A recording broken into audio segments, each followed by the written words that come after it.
Hello everyone, and welcome to part 2 of my Victorian book tour. And the first one I will show you is the one that I'm currently reading, and that is Bleak House by Charles Dickens. I really love this cover.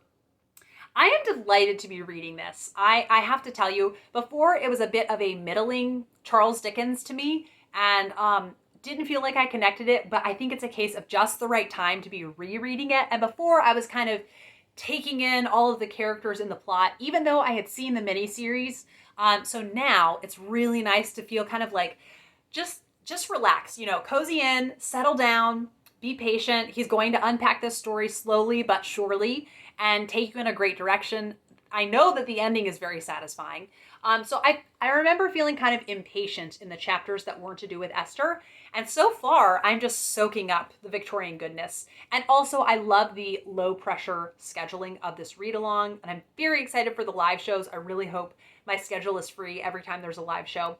And yeah, just very much looking forward to these.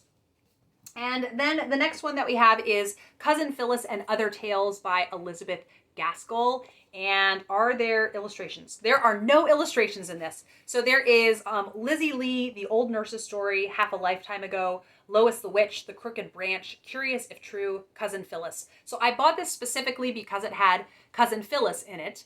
And I really love Cousin Phillis.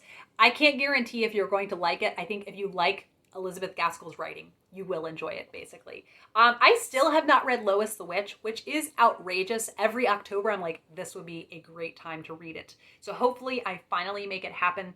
I know I've read The Old Nurse's Story. I don't know if I've read any of the other ones, so maybe I could make it happen this Victober. I definitely want to read something Gaskell this Victober. Then I have this very... yeah, no pictures. Okay.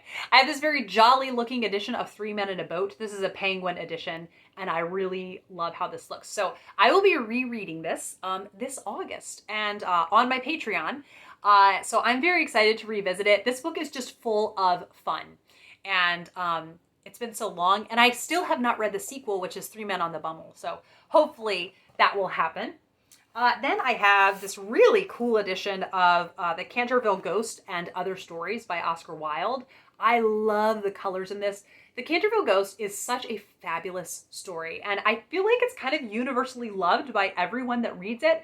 And it's unexpected because it's the normal humor of Oscar Wilde, but then it's rather sentimental at the end. So that is always a win for me. I love sentimental stories. Then also in here is The Sphinx Without a Secret and The Model Millionaire. Both I didn't really connect with, but Lord Arthur Saville's Crime is a really wonderful time. It's a really wonderful one for autumn and winter months. It's a really cool one. I feel like it's a bit, it almost feels a bit like the Faust legend or myth, whatever it is, the Faust story. And yeah, it's interesting. Then we have this big honkin' book, Elizabeth, The Letters of Mrs. Gaskell edited by J.A.V. Chapple and Arthur Pollard. Now, there is also the further letters of Mrs. Gaskell, and now as I'm saying this, I'm like, yes, I'm going to use birthday money on getting that. Hopefully there's still copies around. I do live in fear of running out, but you can see I thoroughly enjoyed this. If I think while I'm editing, I will try to link my very lengthy, just like gush and review of this, where I talked about some of my favorite of her letters. This just made me love her so much more. There's plenty of authors, once I learned about their personal life, where I'm like, I would have been fine actually not knowing more about you. But I came out of this just loving and adoring Elizabeth Gaskell so much. So it is not lacking in material. So many letters. Yeah, really. And I did spend, I think, about $30 on this used copy, but it has been so worth it. Maybe actually I could, as some Victober videos, read a couple of Mrs. Gaskell's letters aloud, the more interesting ones. Then we have this beautiful edition. I think this is, what year is this from? Well, this is Country Stories by Mary Russel Mitford with illustrations by George Morrow, 1896. So I was delighted to find this. Mary Russel Mitford, it's like she wrote after Jane Austen and before the Victorian era. And this is the one thing that was published in the Victorian era. I think it was 1837 was actually when this was published. If you like Lark Rise to Candleford, I highly recommend Country Stories. Now, the thing is, when you go on Project Gutenberg, you're not going to be able to find it in completion. It's going to be each story listed on its own. So if anyone is really wanting to know all the stories that are in the collection, I would be happy to send you the list because they're really charming. They are nothing that's like, whoa, I can't believe that happened. Whoa, that happened. But it's just her writing that is so enchanting. Now, what is it called? Yes, her other book is Our Village, and that came out prior to the Victorian era, and that is also just as charming. So this is actually one of my most treasured Victorian books because it's kind of a hidden gem. And then the next one that I found at a Goodwill. So for those of you in the UK, Goodwill is like a charity shop. And this is George MacDonald's The Curate of Glaston. Now, a few years ago, Michael Phillips kind of edited George MacDonald's books, his novels, to his domestic novels, to be more readable for the modern mind. And you can see here, these are the three that are on the back. So The Curate's Awakening, The Lady's Confession, The Baron's Apprenticeship. This might end up being some Victober reading. I really want to read this, but I keep just getting distracted by other Victorian things. It's a wonderful problem to have. So I have only read, out of his domestic fiction, I've only read The Fisherman's Lady, but I really enjoyed it. So, but it was kind of like, maybe it gets 4 stars, but the reading came easily enough and it was short enough that it didn't feel like a bad 3 stars. So I do know some people kind of think you should only read George MacDonald in his original writing. That's not me. So I might be picking this up. Okay, the very special books I'm so excited to show you. My grandmother gave these to me. These were given to her by her Aunt Audrey on her 13th birthday. So they are Wuthering Heights and Jane Eyre. I just drew a blank. So they are engravings by Fritz Eichenberg.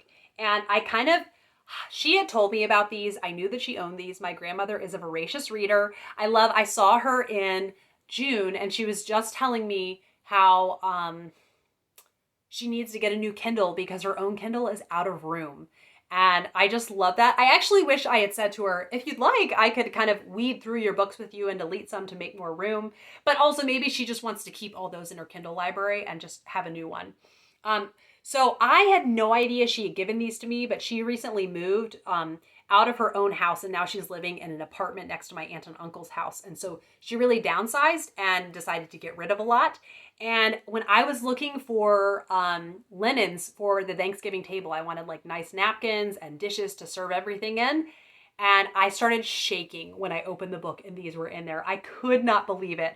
So I was so honored that she gave them to me. And yeah, these are from 1943. So I think they are really, really beautiful. I hope I'm talking long enough so there's enough time to see the illustrations. The illustrations are really unusual and maybe not my typical style, but I feel like they just work for these Bronte books. I don't know. Let me know what you think. And I was just so honored to receive these. So I will treasure these always. These are not going anywhere ever. And when I am an old lady and I need to downsize, I will make sure they go to a book lover who will appreciate them. Okay. Then let's see. I have a Oxford World Classics edition of The Law and the Lady. Oxford World Classics, I have a complicated relationship. Like Katie from Books and Things, I do not like the font in them. It is way too small. There's not enough. I think it's just too small. I think it's like a size 10 and it should be like a size 12.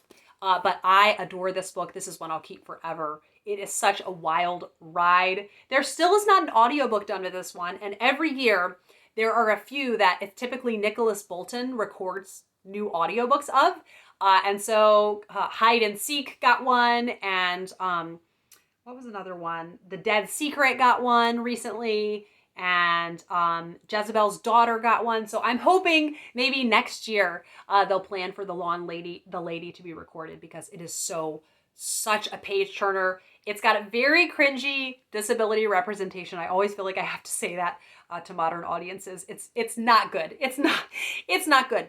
But if you go in knowing that, you're ready for it, you're bracing for it, you don't accept kind of his notions about that, you can enjoy the book. Then I have a vintage paperback edition of the Pickwick Papers. I have very fond memories of reading this.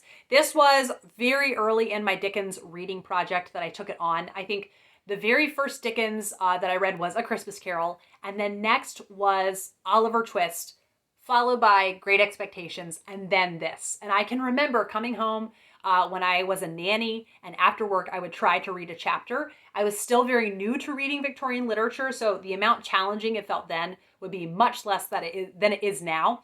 And I love that the original illustrations are kept in this edition, and I just love it so much that they keep those in. So I wish all of these novels, would have kept anything that was serialized. I feel like often had illustrations. I could be wrong. But yeah, so I really love the illustrations in this. And this is on my list of Dickens I want to reread at some point. And then the next one that we have is The Return of the Native by Thomas Hardy.